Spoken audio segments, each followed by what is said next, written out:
Bana, mambo vipi mtazamaji na mfuatiliaji wa Biomedia Channel? Karibu sana leo.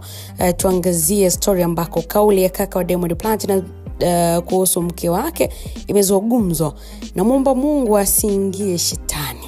Mambo yamekaaje? Huyu ni Romy Jones ambaye amefunguka kwa mara ya kwanza kuhusu upendo wake kwa mke wake. Anamwombea mke wake basi ama kwa Mungu kwamba shetani asiingilie. Huyu ni kaka wa mwanamuziki nguli kabisa wa Bongo Flava Diamond Platnumz ambaye pia ni DJ lakini pia ni mtayarishaji wa muziki. Anafahamika kwa jina la Romy Jones. Anafunguka kwa hisia kali kiukweli kuhusiana na misimamo kwenye ndoa yake na upendo wake kwa mke wake ambaye ni Kahuye Jordy unaweza kumuita hivyo. Na kupitia mahojiano yake ambayo aliweza kufanya na vyombo vya habari, bwana Romy Jones aliweza kusema kwamba moja ya jambo ambalo hawezi kufanya kabisa ni kumsaliti mke wake, kwani anamthamini, anampenda kwa dhati pia. Katika nukuu yake ya kwanza ambayo alinukuliwa na mnukuu akisema kitu ambacho namuomba Mungu siku zote shetani tu asiniingie nikamsaliti mke wangu, maana hiyo itaniumiza sana kwa sababu nampenda na sitaki kumkosea kwa dhambi ya usaliti hata kidogo.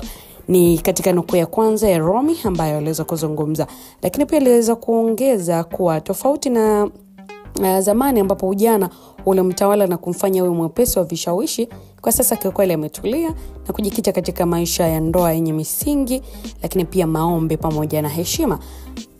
Iko nukuu ya pili anasema, huko nyuma ningeweza kusema najihangaisha kwa vile ujana unanisumbua, lakini sasa nimedhamiria kutulia kabisa na kila siku namuomba Mungu amlinde mke wangu na ndoa yetu ailinde pia.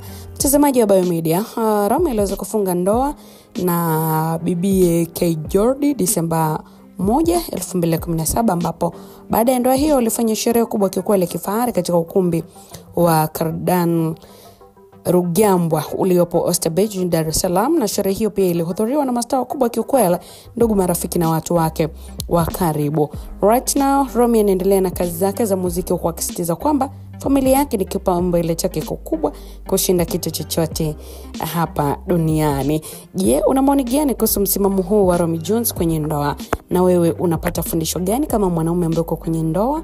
Endelea kuandika moja kwa moja kupitia Biomedia na tutaweza kuangazia next video. Taarifa ni mbalimbali ambazo tutakujia kila wakati.